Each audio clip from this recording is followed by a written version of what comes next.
Good day. This is Wandering Wednesdays, and this is Regina's Rabbit Hole. Thank you for joining me. Much love to you and yours. It just happens to be a rainstorm going on right now. Good day to you. It's Wandering Wednesdays again, and I wanted to talk about some synchronicity. What does it mean to, for me, what does it mean to wonder and wander around this information, and why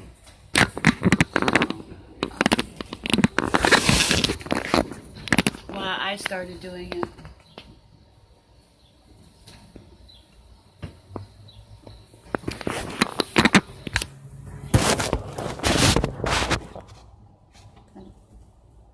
Be really careful with that. Again, my screen is dark. Okay. This is going to have to stay like that. Wow.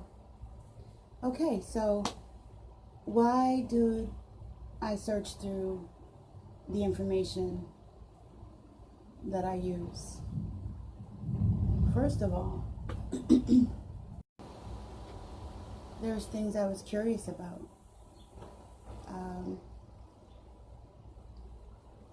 For one thing was my birthday. You know, I had one of those weird birthdays. And now what I'm talking about is giving a reason, not because somebody told you to look up a particular piece of information, but because the synchronicity, you know, because I'm into syncretism and synchronicity. Like, people are drawn to numbers, their numerology and stuff. My birthday being Groundhog's Day was always very strange to me, and I was wondering why there wasn't more information on that. And as I started to look, I got led into more information, and we have that as above, so below theme to our world in the Matrix, and as within, so without. So what I did was began to triangulate in on certain information, because it wasn't right there in my face. And that's hopefully the stuff that I'm going to be sharing with you. Okay, so I learned that my name, Regina, I always knew that meant queen. You know, that was always, haha, well, your name means queen. Oh, cool, my name means queen. And then my middle name is Elizabeth. And I learned not too long ago that Elizabeth means born of lizard. I always thought it was strange how my name matched the matriarch, you know, Queen Elizabeth. I was always drawn to the history, the Tea Party, the fact that soldiers were living in people's houses and treating them as slaves. And I was thinking, oh, how horrible that was. And then how could these same people go and commit the same type of atrocities to others, you know? With synchronicity, I learned about embedding. I learned about this triangle in a different way then than I know about it now. And that's why certain things will speak to you. If there's something that speaks to you, hunt it down. I mean, don't hunt it down. Check it out, you know. Yeah, so that born of lizard is that cold mother kind of thing, and I could kind of relate to that. I also was looking at astrology,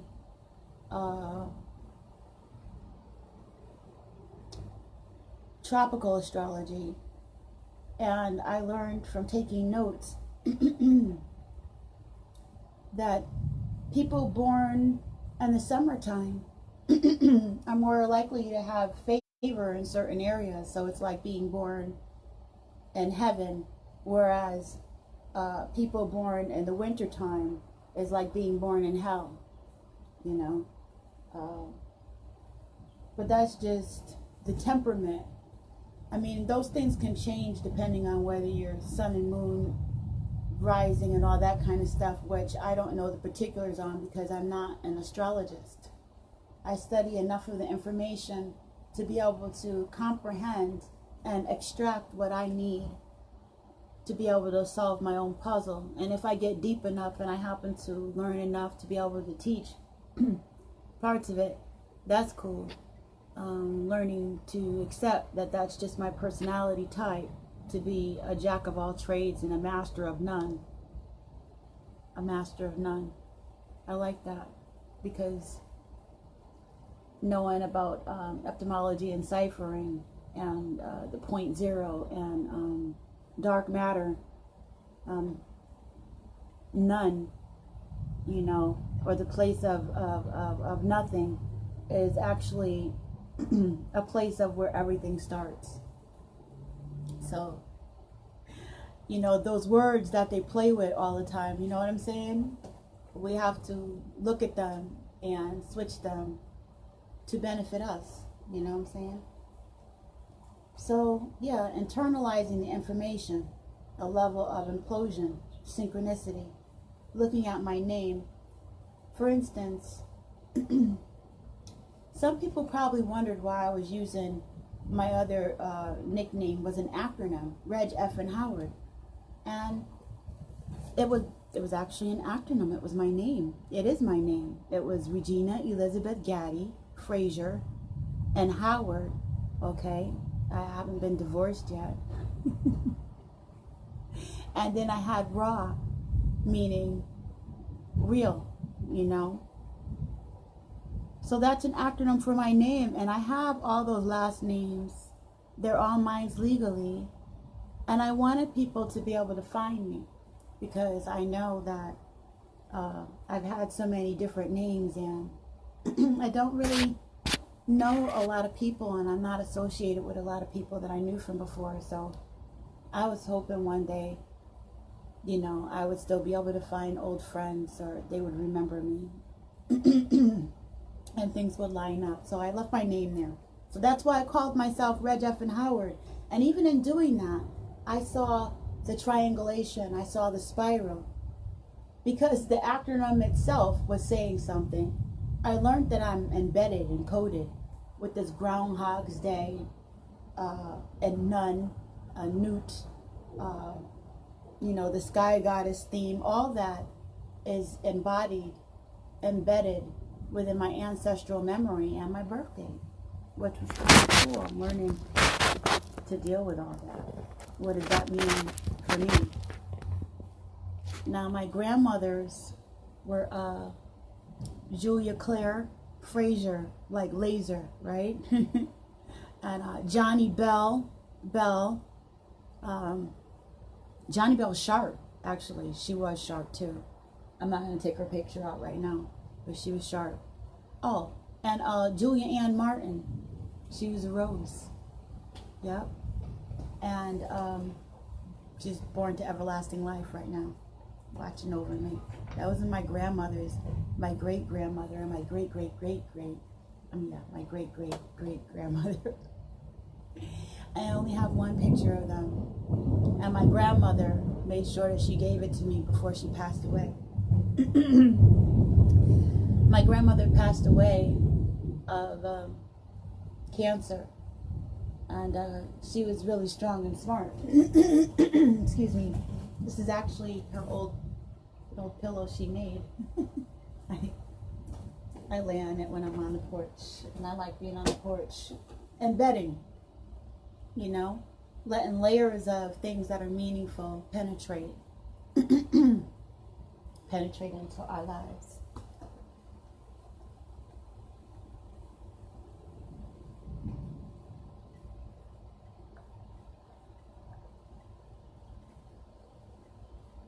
So I'm looking at this triangle, As above, so below, as within, so without. And I'm looking at my birth date, which is the reason why I was wandering through so much information.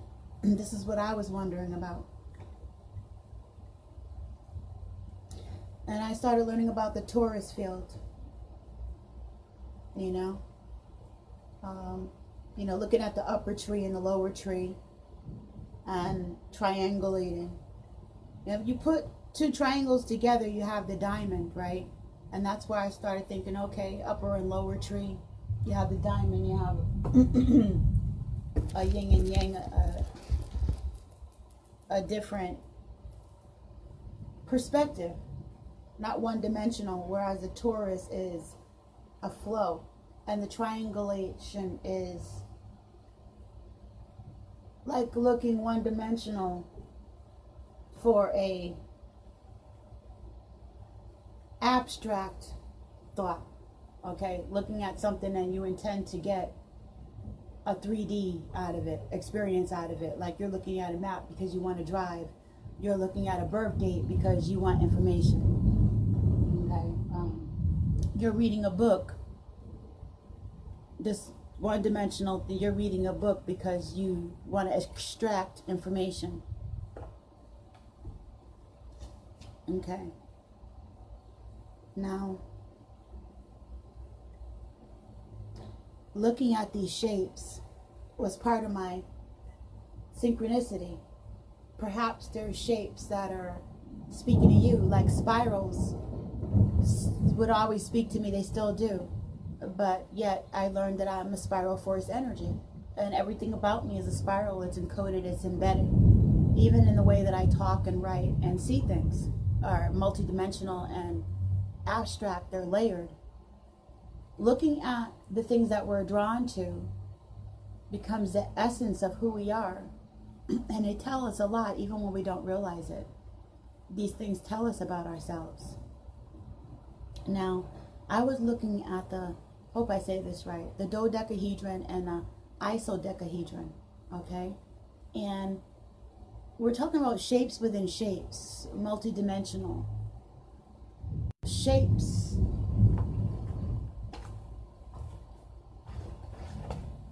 give off sound and are attached to the tree of life and the zodiac, can be attached to color and planetary alignment, as well as everything else. You see the shapes?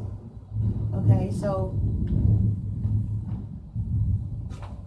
everything is sorted out. Excuse me. Yeah, my internet went off.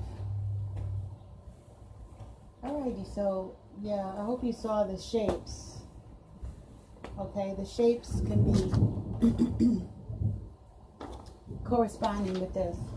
Okay, so the shapes and spirals ended up with another dimension to them, where I looked at Taurus energy and spin, okay, how it moves, and started getting into the Taurus fields and spinning the stick and stuff through looking at healing energy. It's just where things take us. The good stuff comes from the real stuff, you know, like the deep thirsty stuff. Like you gotta have a thirst, you know. But I also spent years trying to dislodge myself from other people's interpretation of what I should want and need. So that's also another aspect of it that needs to be done. Okay, but just looking at this isodecahedron,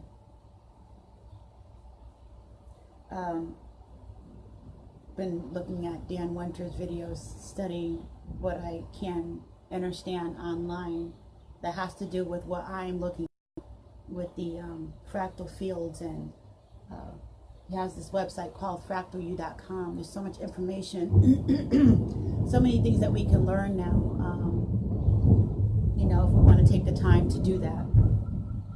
So this shape embodies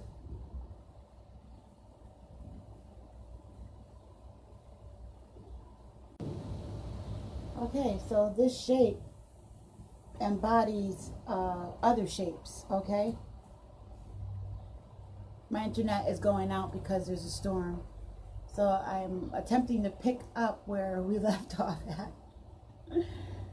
Okay, and so what we're talking about is embedding and fractal fields and implosion. Just like when I was looking at my little self, I started to explore my birth date. Okay, now when I was looking at information, I learned that triangulate in on a person, because I was wondering, how can they curse a person? How can they know so much about people? And Santos Bonacci, who teaches astrology,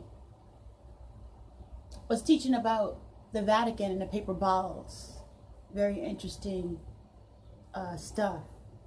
Okay, and because I diligently kept, I ran into the information because I diligently kept looking. Okay, it was confirmation of things that I was already thinking and feeling. Being empathic, we start looking at traits and abilities of certain astrological signs. If you look deep enough with information, you'll also find that.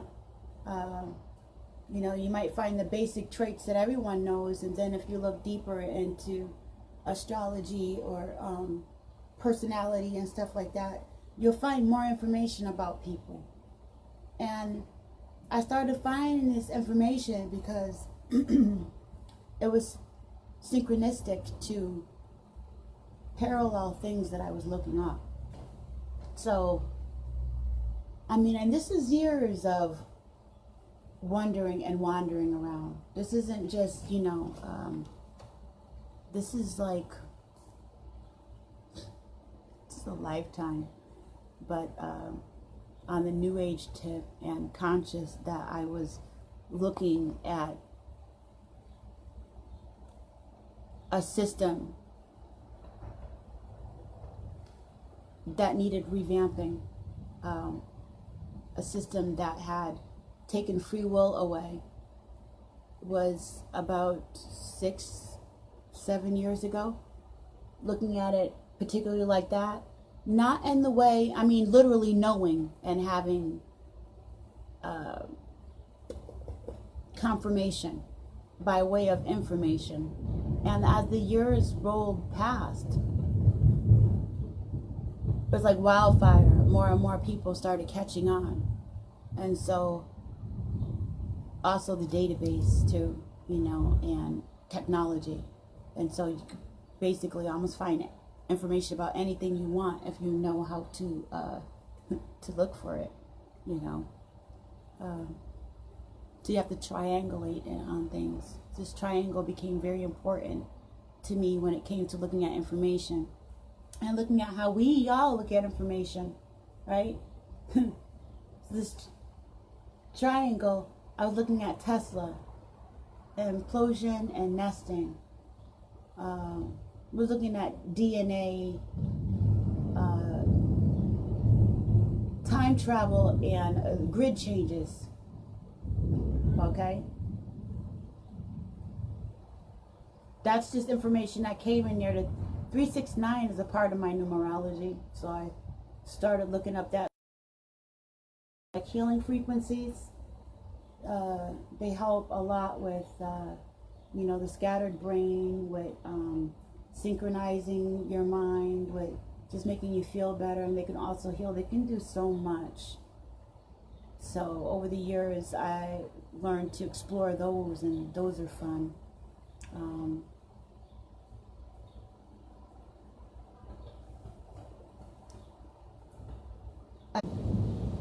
So when I learned about the paper bowls and how people that you wouldn't want to can triangulate in on your birthday, because I'm like, the information is right there. I could see it. You know, everything is, you know, your date of birth, your time, or your zodiac, and where you were born at, you know, in order to find information that can definitely give a lot of personal stuff if people know how to read it, if people know where to look, if people study those dogmas and stuff. Okay. Now, so stay with me. I'm on this Groundhog's Day thing. I don't know if you saw the movie where, you know, it's a lot of weird disclosure, you know, and hidden connotations with Groundhog's Day and, you know, leap year and time travel, you know, and starting things over and over again, and it just being a strange thing. And then when you look at Kemet, when you look at Kemet theology, it talks about you know, the love affair, you know, and the children that were hidden, you know, in the days that were, you know, were tricked away from man, I need to go through that story again. You know, with ISIS, you know. Okay, so anyway, what I'm trying to say is,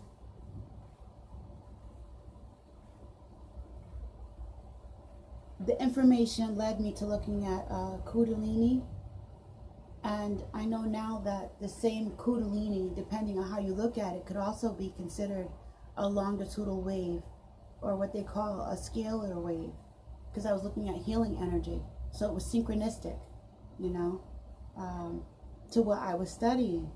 Now, I'm looking at these people and how they feel privy to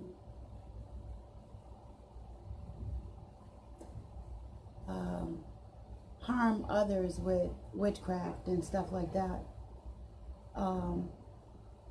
And looking at John 10:10, looking at numerology. Now, we know that 11:11 is a gate, and we have 10:10. That's 11, right? But it talks about I am the way, the truth, and the light. I am the way, the truth, and the light. The Maseroth DNA light code frequency, and the truth of where that came from. You know, in the same way that the shape is harmonic and is attached to the earth grid, right? In the same way that the helix gives different meaning when we see it as the Kundalini awakening. So these are just different energies and stuff. I am the way, the truth, and the light. He's talking about the earth grid, DNA, and heart, understand, intention. Okay? He's talking about God's people. And I'm like sitting here. It gives different dimensions and levels to studying, right? So for years I'm sitting here now, and it's, see, I grew up, you know, in the church, and I left. I was even a Sunday school teacher. Good day to you. Good day, family. You know, but I left that because I found deeper truths, or I found other things that I felt were worthy of me exploring and holding on to. I realized and I understood that it's important to let the Creator speak to me, not let the Creator speak to you, so that it can speak to me. Run and relay, as if that system is an illusion and it's played out all over the planet. And so if I'm a child of Jah, of God, of the beholder, of the creator, and it's said that a sign of the creator is something like if you treat your child and give your child gifts and love, how much more do you think, you know, the Father or the Creator would give you? And even lining up with universal law and intention, I just knew for all that isn't known, intention covers. We don't have to know everything. Hey, my brother, I love you. We don't have to know everything. There's a message in our deeds, our intention, and the unconscious mind, in the same way that this information was speaking to me, and it was synchronistic. It was our embedding. It was our ancient ancestral voice speaking through the bloodline, speaking through the DNA, speaking through the light code frequency, speaking through the movement that I allowed, and you know, that Kundalini energy, that Taurus field energy, the life force energy within our being. But to what needs, right?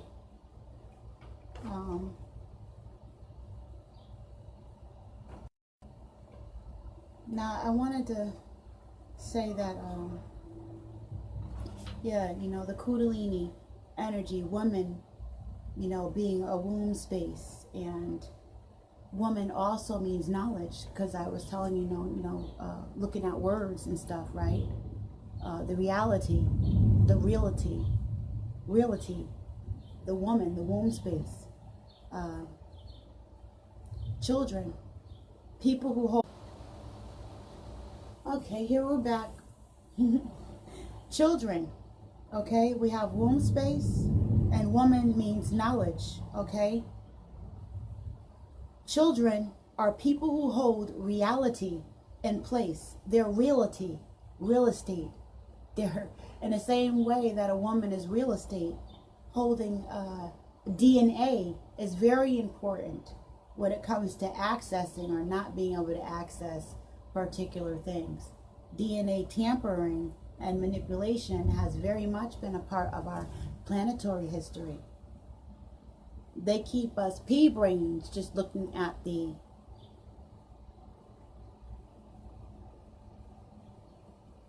cultural history, the stuff that's right in front of our face. And it does have relevance, but in the same way that looking at a map is supposed to get you to another dimension. You know, now we have GPS, you know, that'll tell you which way to go. You ever have a GPS lead you into one of them back roads and you end up going in a circle because they didn't update it? You ever wish that you could remember your number because you forgot your phone, and you have everything in your phone now, and you don't even remember the telephone numbers, and you have to call someone important? Okay, so woman is a womb space, and the knowledge is the wisdom of the Mazarot, the zodiac. Okay, the sound wave, how it's off frequency, leading back to the Taurus energy, and the wheel and the rota. I had a dream the other night about a grapefruit. I was like, that's really boring, and I know I need to work on my diet and my stress more, because, you know, I was like, you know, okay, I'm sure that there was more to this dream and to the equation, but I moved too quick. I'm just like there, not practicing all the time. There's so many different things to practice. Not all of them get practiced. And so writing down my dreams before I wake up don't always get done. But I remember this grapefruit. And I did ask, because, you know, the question about the grapefruit, and it was about separation. But it was just weird because it was a natural separation, first of all. The grapefruit itself being a seed, being a grapefruit, separate from a watermelon or a string bean right? It's a grapefruit. And then within that grapefruit, evidence of the creator, because we duplicate everything, as above, so below, as within, so without. So I'm looking at the sections on this grapefruit, and I'm also looking at the rota, the wheel, the zodiac, and how we're like doled out like cars according to the astrological powers, Scorpio, Aquarius, Gemini, Sagittarius. A deck of cards, right? Like the tarot. So if we look deep enough, according to our perspective, there's always evidence and synchronicities there, but do we see them? No. First of all, we're not taught to see them. We're not conditioned to see them. We're conditioned to some other type of stimulus. And so I was wondering about that. The difference between the different. What is the difference between excuse and a reason? Why we do or do not choose to do something or don't choose to do something? Okay, we have people claiming that culturally I can't do it. And then others who have stepped back from that say, but hey, if you use universal law and the powers that be and your ancestors and this Orisha and this over here, if you just use this and do X, Y, Z, it will all work out for you. It's a science to it, see?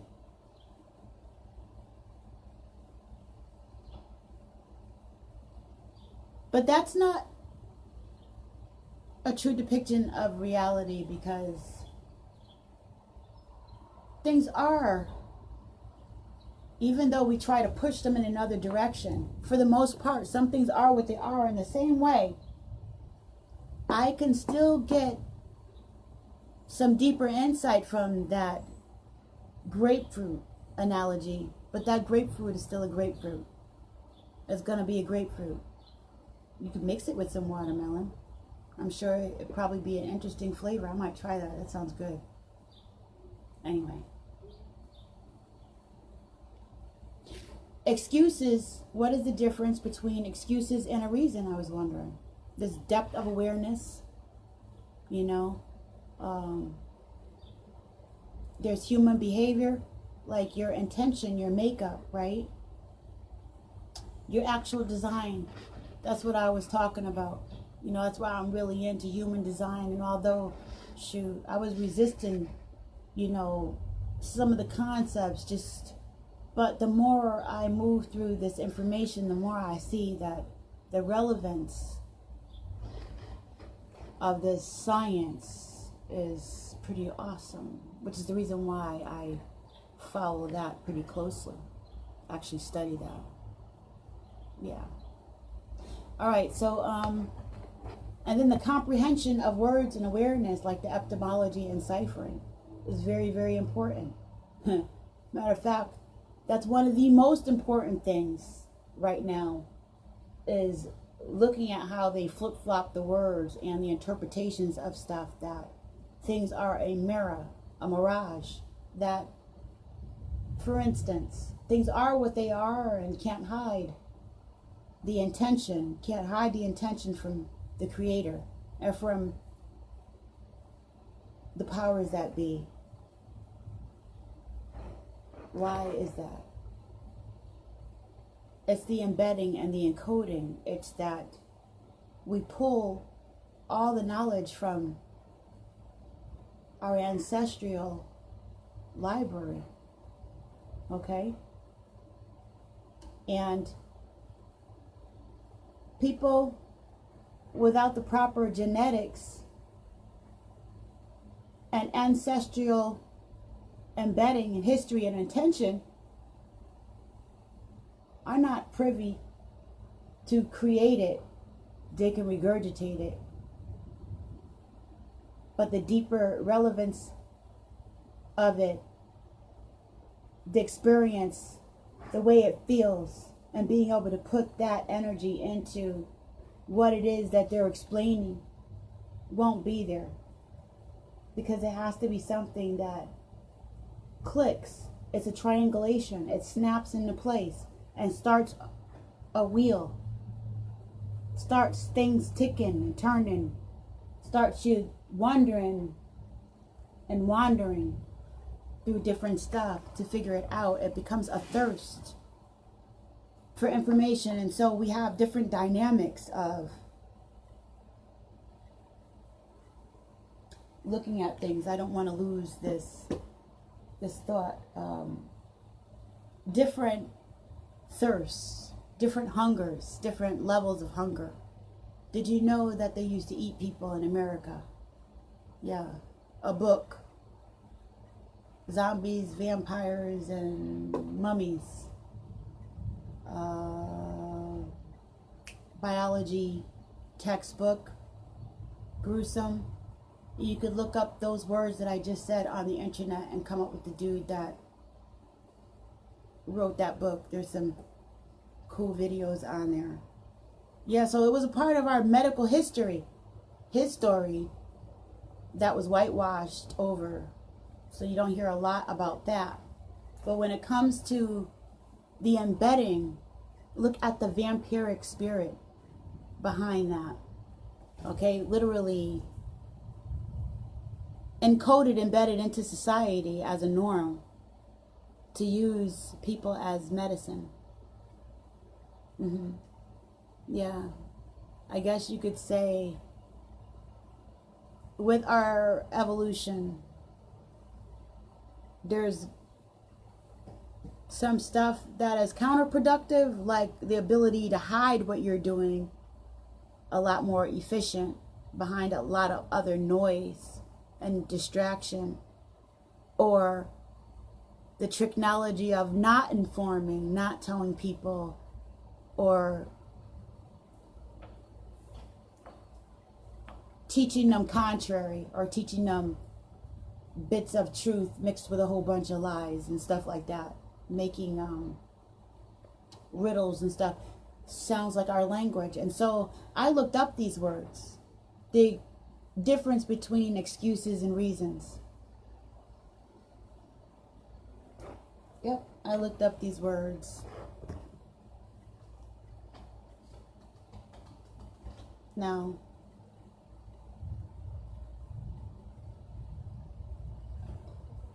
excuse, a plea or explanation offered in defense of one's conduct, an apology. Okay? If she lives, oh, okay,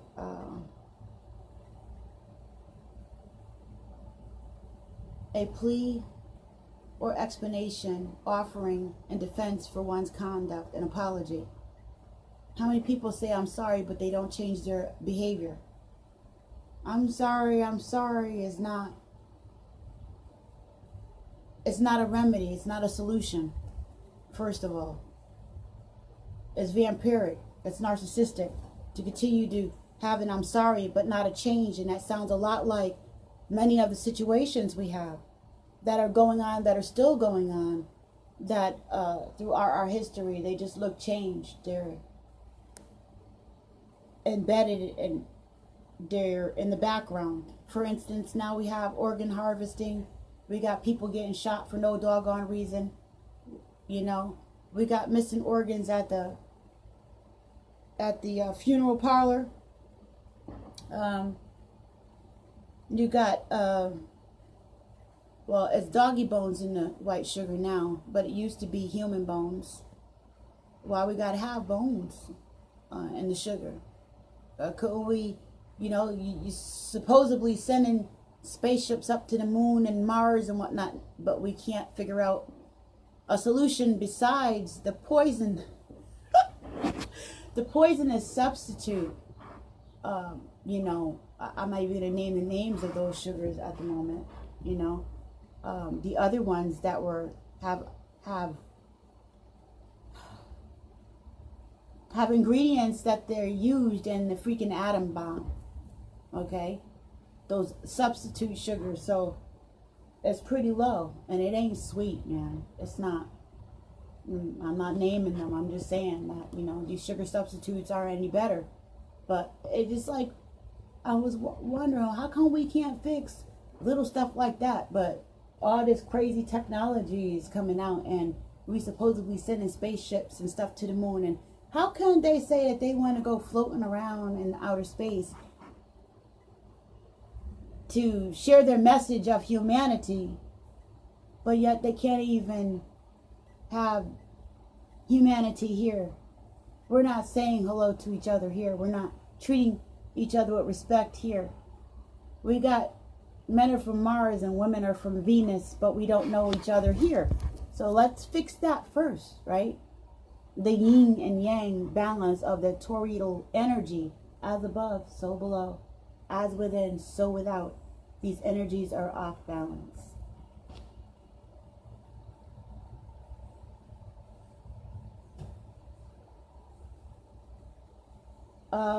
So excuse is the way that they play with the language. Excluded, to refuse to admit, to shut out, reject, to refuse.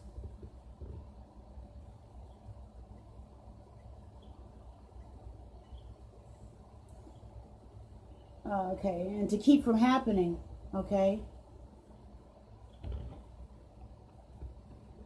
For a pretend reason, or for a contact, a pretext.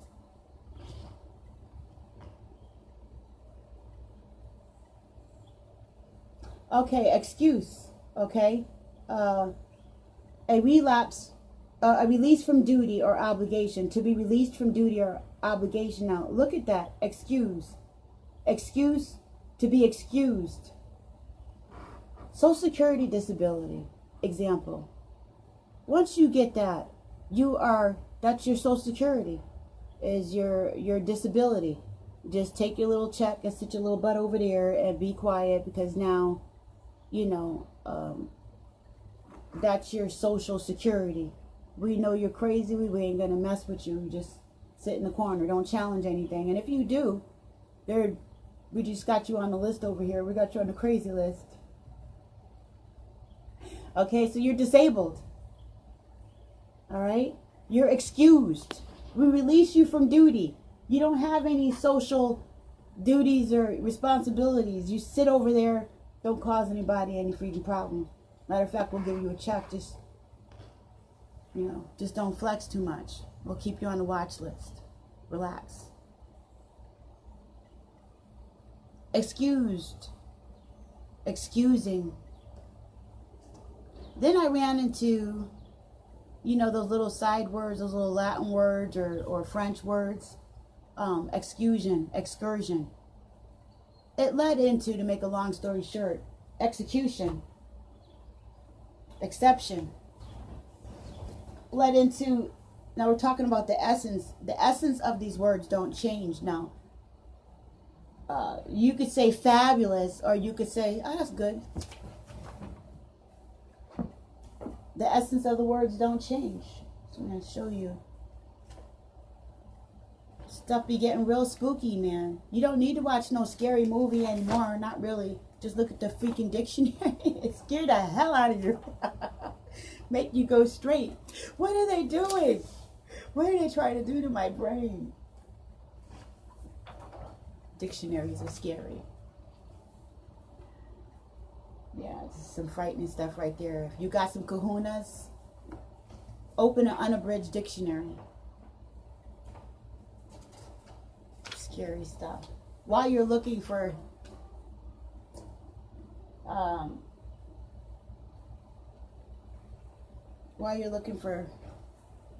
this kind of information. Excuse. You're excused. Execution. I said, what?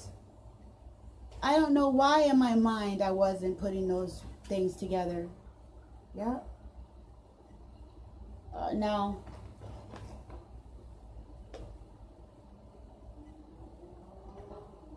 what ties them together is the reason. exception. When I was looking at these words, it was clear that you could look at it one way or the other. But if you don't know about the other, how can you even use it? How can you know that you can use excuse in a way that it will excuse you from your behavior altogether? Or that you yourself could be excused, as in, blacked out, crossed off, denied. Those are the words that they were using. Now I'm remembering, so I don't have to look them up. Yeah, you know what I'm saying? To withhold. Whites only, segregation. To not pay you attention, to not acknowledge, is to excuse, to block off the awareness. Okay? Yeah, so, and the reason, you know, reasons are all a matter of perception, right? Now, what I was wondering is that, okay, if we have all this here, the makeup of the matrix, this is just like if you were going to law school and they gave you a whole bunch of books. If you were going to be a judge or a doctor and you ended up with a mountain of books, you're going to Oxford or Yale or whatever. You know, I've ended up with a whole bunch of books just getting into it at my local college. You know what I'm saying? With psychology and stuff. When you really go in, depending on what you want to look for and what you're researching.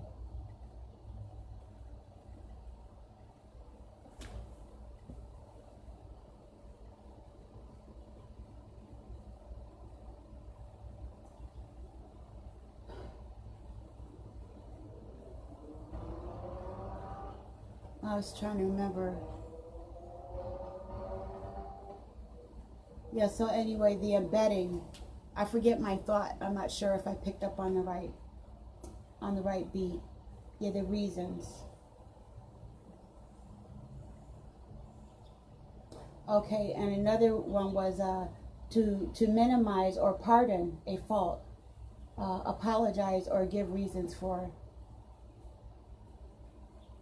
I ended up with the judicial system, okay, when it hit executive, okay, excuse and reason, these words ended up with leading me into executive. And that led me to law, Allah, law, L. Basically, that's what I wanted to say. Yeah, I'm okay. I'm just very hot, and there's a lot of different sounds and stuff going on. Mostly I'm hot and stuff now, and my internet, I was having problems with it, but someone asked me if I'm okay. Yes, thank you for asking. I'm okay, I'm well. Okay, so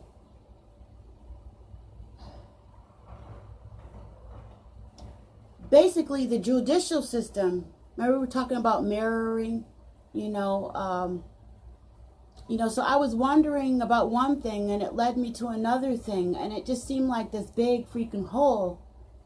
But hey, I see you right there.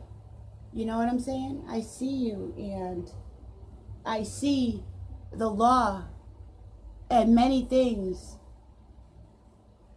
coveting and overshadowing the real meaning and power of God, of the Creator, of the essence of what and who we are and why we are,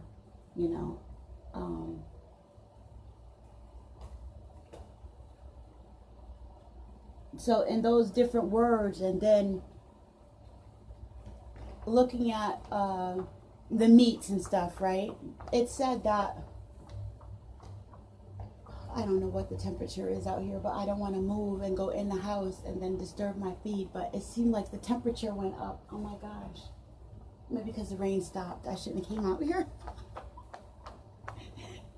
I am sweating so bad. It's so hot. Okay, so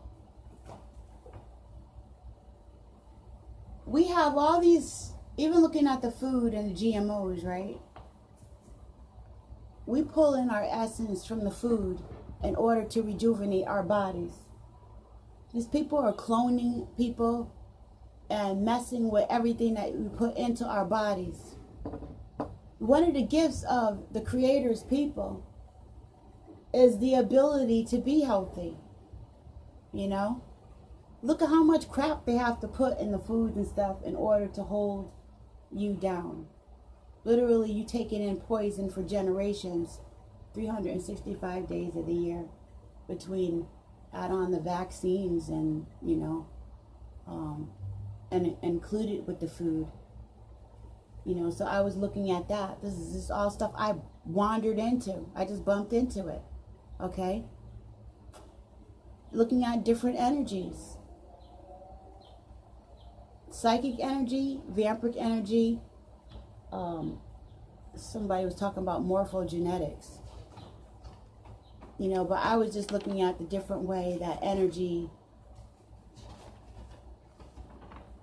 transpires, as below, as above, so below.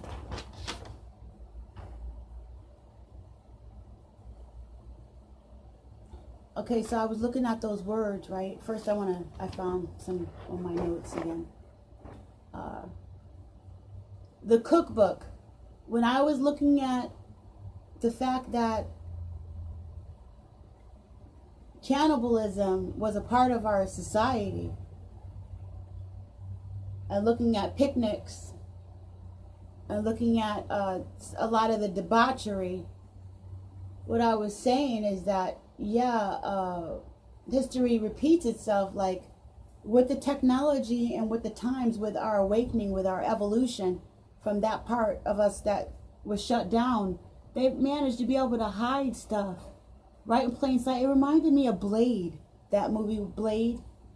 Okay, I was thinking about the cannibalism and thinking about the disclosure and thinking about old shows that I used to watch, like Alfred Hitchcock and stuff, you know.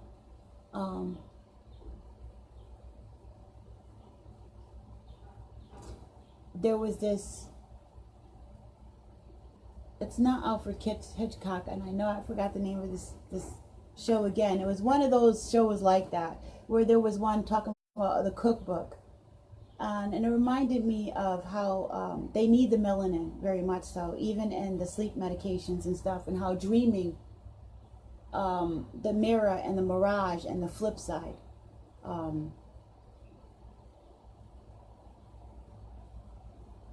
And how we take some of us take our dreams and pull them, as above, so below, as within, so below, so without, pull them into reality.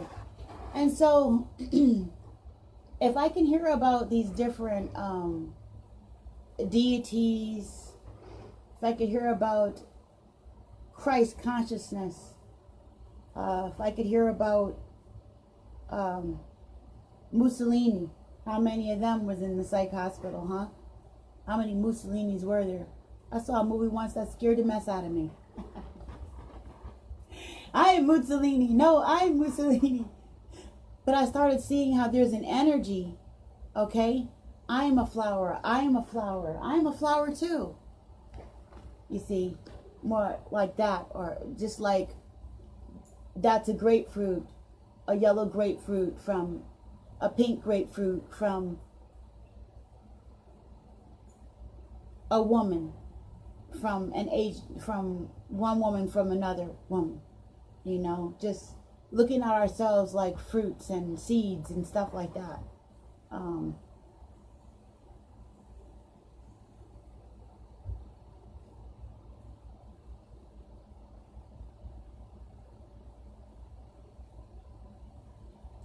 So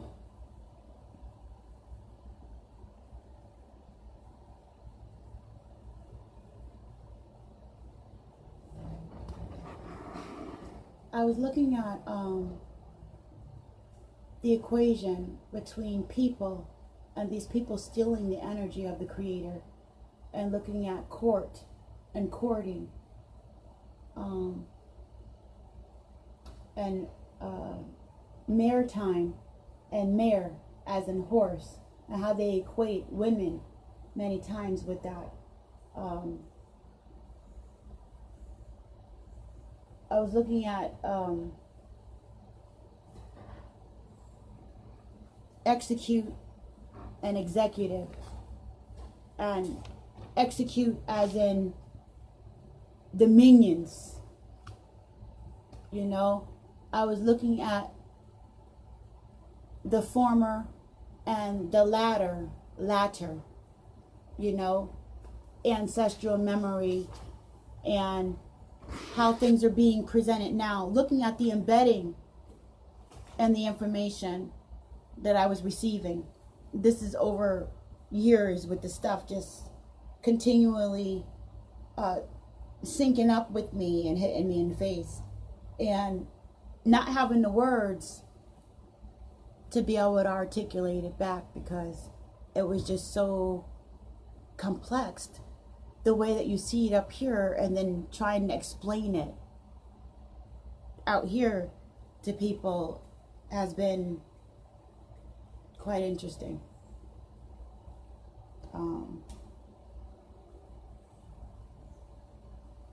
One thing that's interesting about it is that I know for sure I'm following the will of my Creator, because it's definitely not about ego, because I feel so inadequate not trying to. There's many times when I feel inadequate as a woman in this position, repeating back what my quest is and what my journey is in this.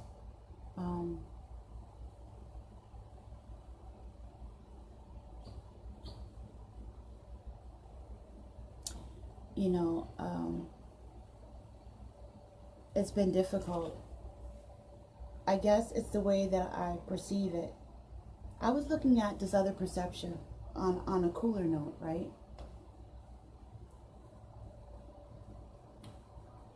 Look at this. You ever go to school and your teacher give you an A, and you get to start out with an A, and all you got to do is keep it? I loved it when professors would start out like that, or you know, teachers, they give you your little sticker and then tell you all you got to do is keep it. If it's a cool teacher, it's so easy to keep it, right? All you got to do, the way they plan it, is just do what I told you to do. Do your work, right? Live.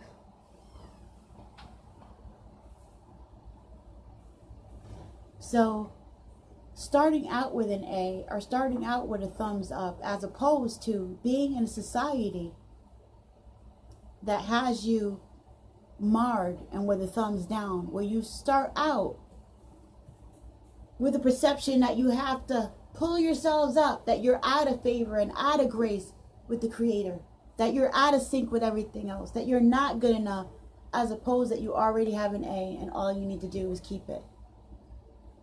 That's a mirage. Some of us, and that's why when it talked about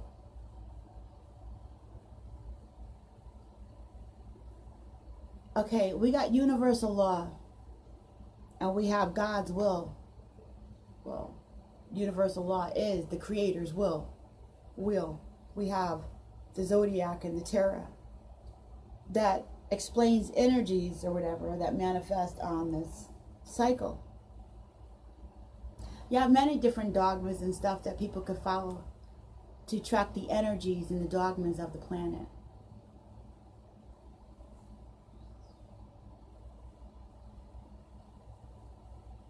So according to universal law, my question was, if you started out in a hole,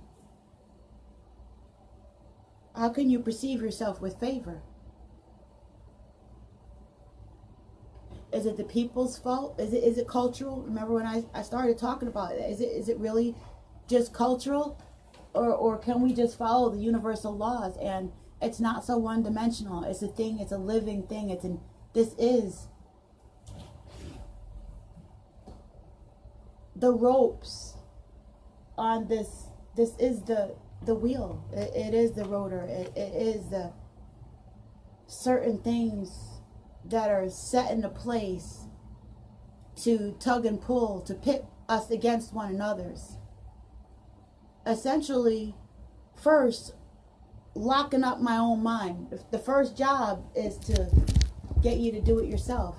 What? Through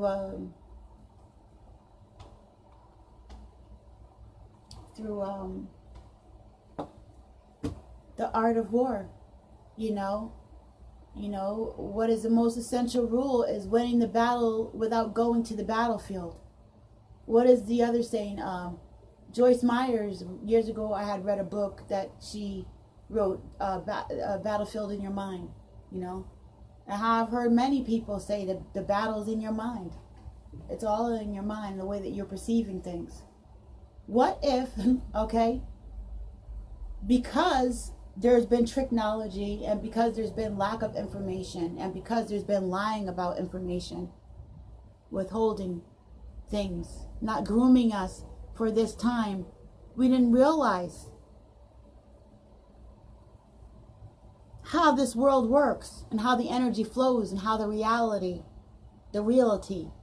right, is really flowing. We didn't know about the triple black goddess and Ma'at and wisdom and these symbols and the embedding and the ancestral memory. And the awakening, all we heard was revelations. All we heard was doom and gloom. Never heard at the time that it was the ending of one world and the beginning of another, and why. I used to wonder. This is way, way, way, way back. That's 30, 40 years back. I was wondering. That was originally my journey on that tip. You know, why is woman so downtrodden when it comes to these dogmas that depict who we are supposed to be in society? Okay? Why are men depicted like that? Black men or colored men, or, you know what I'm saying? Why are things the way that they are? And I'm looking at the world the way that it is. And why is everybody pointing the finger at each other when I see the behavioral traits in both? Where does this disease cuss out from and originate from? I used to wonder. I wanted a simple answer, I really did. But it is multifaceted and wraps around us and intertwines just like the torus and builds our world and has much to do with our perceptions, the way that we see things. It is taking away what they say, one thing that the Creator gives His people is free will. Free will. Whatever you are on that wheel, you got a ticket to ride. And your intention, or your heart frequency, right? And your genetic makeup, and where you landed at astrologically into your mother's womb, Ma'at, wisdom, the Jed, your ancestral memory, the parts of the mind that they said are shut down. There's no way that God, the Creator, is going to make a whole brain and then make it so that I'm going to make this whole brain and then I'll make it funny and they'll only be able to use less than 10%. That'll be funny. They can spend that little 10% of their pea brain trying to figure out why I don't let them use the other 90. I'm God. I can't fathom it. I can't picture it. And if I'm in charge of the way that I see reality, I refuse to see that. Not my Creator, not my real Creator. It's just not happening. Yeah. Especially with the level of complexity I see around here when it comes to life forms. That just didn't happen. Okay? We have free will. somebody was messing around. Okay? Somebody shut down some memory and some access points. And if energy never dies, it only transfers. And if energy goes both ways, meaning that you can retract it, then you can retrieve it. What? If you can retract it, then you can retrieve it. You have to believe it to receive it. I used to hear that in church. You got to believe it to receive it. I believe. I believe. Give me the basket. I believe. Give me that verse again. I believe. They don't tell you that those are some of the universal principles of how to bring corresponding frequencies into your life. And that these are like some of the primitive hack job baby steps that they give, that they don't explain, that we don't even realizing the principles that are being practiced and why. Why? The essence, the original essence of the thing is still there. Energy doesn't die, it only transfers. That stuff is still there. It's in our essence, it's in our DNA. In the same way that within the language is embedded spirit. Did you know that you can take what somebody says and run it backwards and figure out what their modus operandi, forget that word. Figure out what their motives are. Modus operandi. It doesn't want to come out of my brain the right way. I want to force it because I'm stubborn.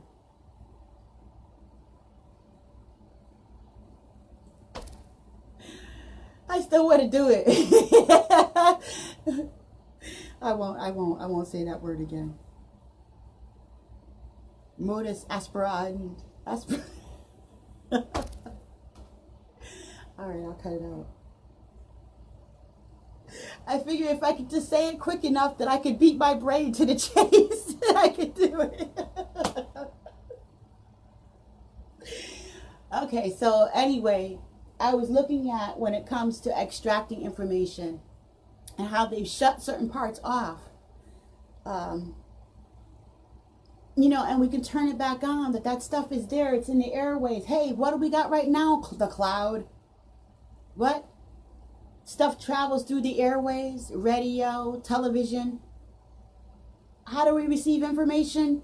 Our eyeballs do the exact same thing. They extract the information, they flip it, turn it upside down, we conceptualize it. Aha, I've got it. We make a thing with it, whatever we see, for better or worse. Ooh, ah, ooh, ah, you know? And we make a relationship with it really quick. And then that's how we perceive it. We've tasted it with our senses. You know, we've felt it up and down even without touching it. We know in our minds because of past reference what it is. And stuck there in that programming instead of projecting ourselves further, because why? I was wondering why. I think one of the top reasons are because we weren't taught why. Okay, some movies to check out are Total Recall, 1000 Monkey, and The Sixth Day. Talking about extraction, memory extraction. And the reason why I mentioned these movies is because they're really cool movies and because of the level of disclosure that we get in media, through medium. And here we go again, the airways. So many different parallels, right, in correspondences, medium, media, like calling all Houdinis, calling all cars. You know,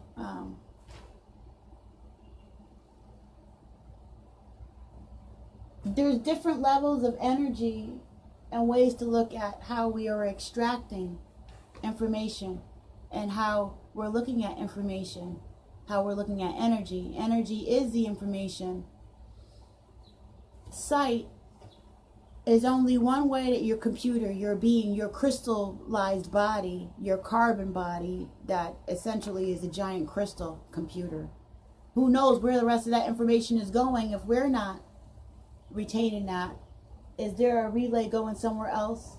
Where is the power from that brain power? Where is the energy from that sector of the brain going?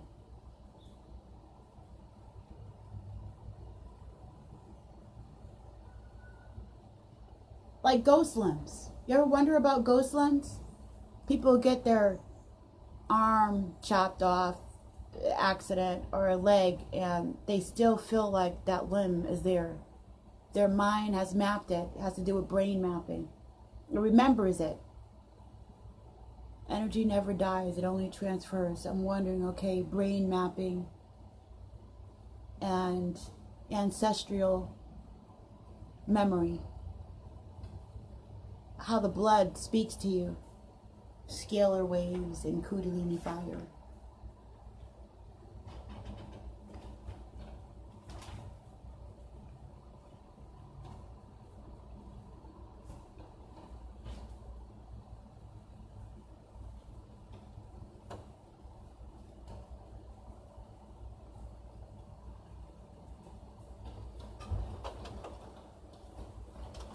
Yeah, so I remember some stories when I was younger that used to intrigue me, about the virgins and with the lamps and the oil from the Bible, and now I know that I can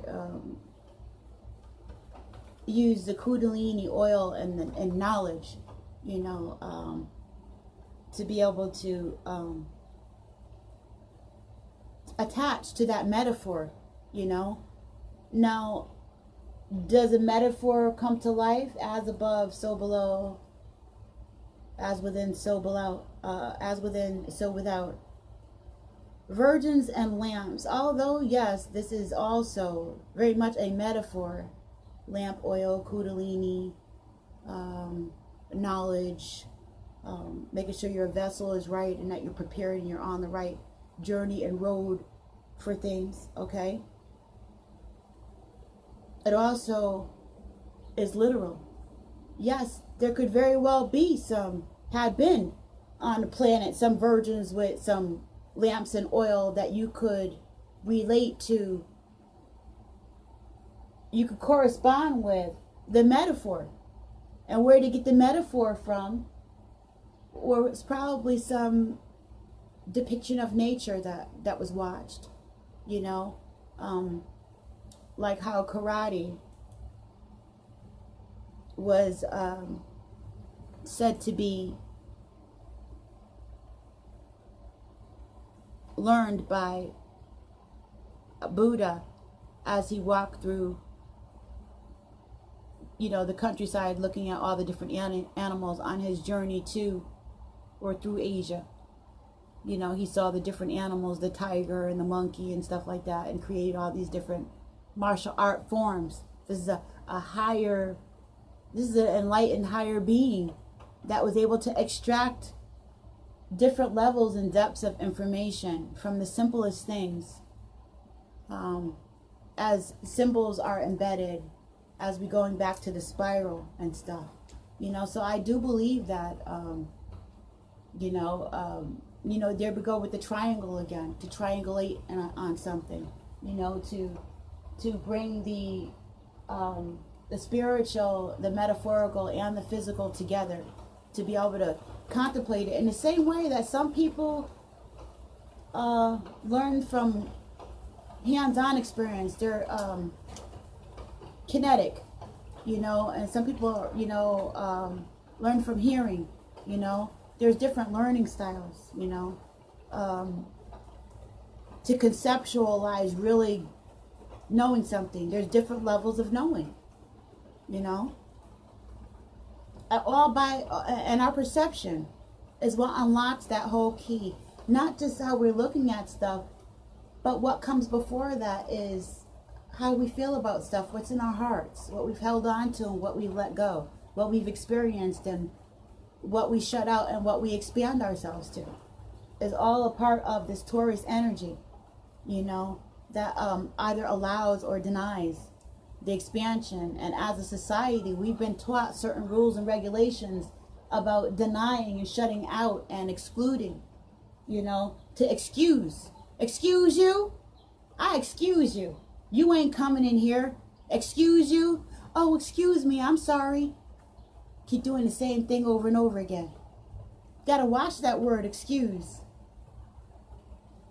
Did it come with a level matched by the offense of you know, what is following that with the behavior? Like love is an action word. Excuse me should be followed by a behavior.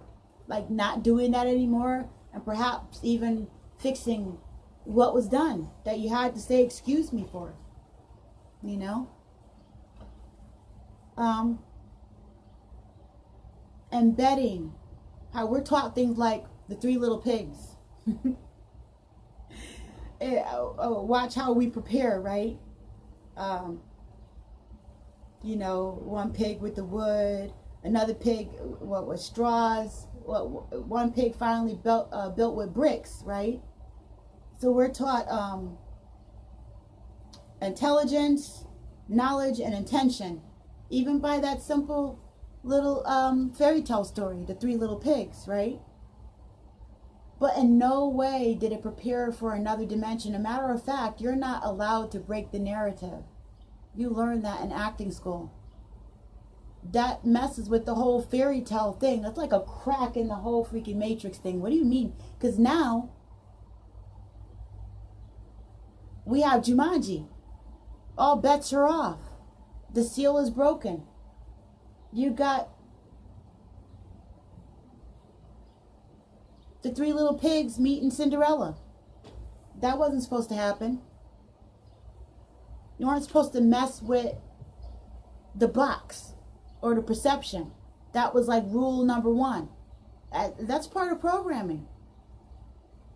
It's all a part of how things have been so organized, and we've been following like a horse with a bit. There you go with the horse.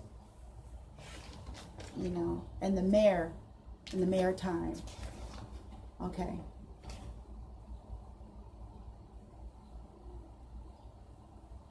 Where in that story does it account for something else happening other than, you know, the bricks, the hay, and, you know, and the straw and the wolf, you know?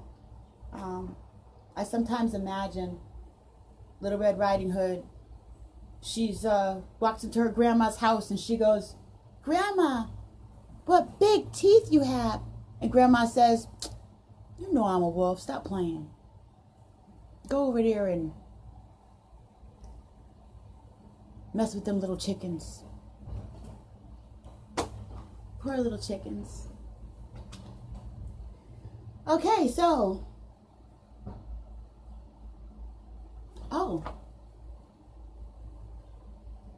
I made up a little story. Remember, I'm also your laughter facilitator.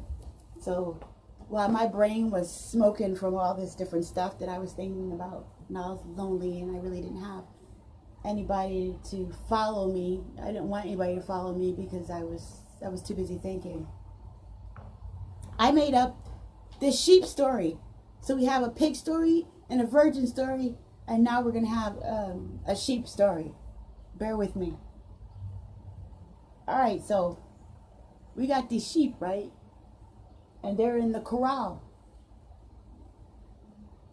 And one sheep says he's in meditation and he's a guru, and he tells all the other sheep some really good, hopeful stuff.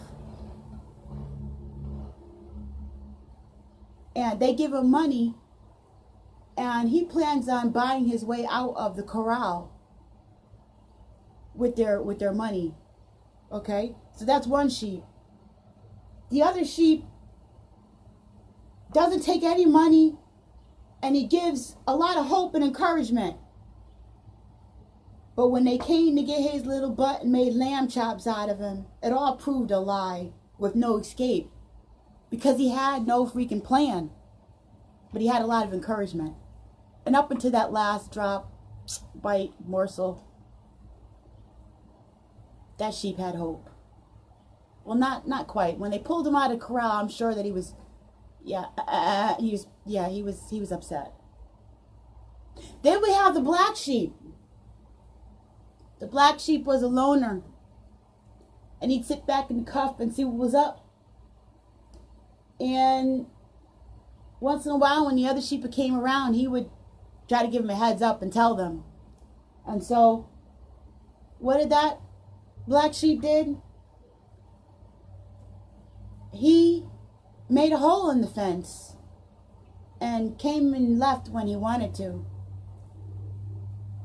Well, he built a hole in the fence and he told them about it, that they could escape. We could escape together. And then, when the haters and the scary people told about the hole, he was already gone because he had built a second hole that nobody knew about, see. The black sheep had 2 holes and they only knew about 1 hole. And the reason why he did that is because, and the only reason why, is because he knew about Harriet Tubman. Yeah, the black sheep knew about Harriet Tubman and he knew about haters. So while he was in the corral, he gave opportunity and told them about the hole, and it was there to be able to utilize, to do what they wanted to with it. But he made sure that he had his own escape hatch. And that's a story that I came up to while I was wondering and wandering around. And it's Wednesday, and we're over the hump, and I am all done. Yep. I feel much better now that I've given you all this stuff that I was thinking and feeling. And what is the difference between excuses and a reason? Are there things there that are taking away what is supposed to be free will? And now that we are awaking, it is our responsibility to rectify that, to learn as much as possible, to be able to figure in and weigh in and balance out how can we turn this around? How can we turn the rudders on this big old ship that has been leading us astray and to places that we shouldn't have to go in, especially if our isododecahedron is right, you know. So we'll stay on the right frequency. I'm just playing about the dodecahedron, the isododecahedron. I'm just getting myself used to saying these words. Anyway, to say that really fast, isododecahedron, you know what, forget about it. I'll leave that to those people who like looking and teaching about those shapes. I'm just repeating the information that I need. And this is Regina's Rabbit Hole. This was Wandering Wednesdays. This is a very strange day. I'll tell you, my whole head was spinning, and I don't know, everything under the sun seems to be going on right now. Anyway, much love to you and yours. I hope you like this and you can get something out of it. I'm out. Thanks for being with me.